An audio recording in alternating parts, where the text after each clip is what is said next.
যদি দেখেন আপনাদের দাম্পত্য জীবনে মাঝে মাঝেই অসামঞ্জস্য দেখা যাচ্ছে, অকারণেই অশান্তির সৃষ্টি হচ্ছে, তাহলে তার একটি উল্লেখযোগ্য কারণ হতে পারে আপনার বাড়ির আয়নাটি।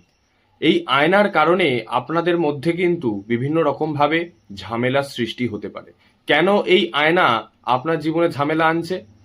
আপনারা যে রুমের মধ্যে ঘুমোতে যান, রাতে ঘুমোন, সেই রুমে যদি বিছানার সামনে কোনোভাবে আয়না থাকে এবং রাতে ঘুমানোর সময় যদি সেই আয়না আপনারা ঢেকে না রাখেন, তাহলে কিন্তু আপনাদের মধ্যে মাঝে মাঝেই অসামঞ্জস্যতা, অকারণ ঝামেলার সৃষ্টি হতে দেখা যাবে।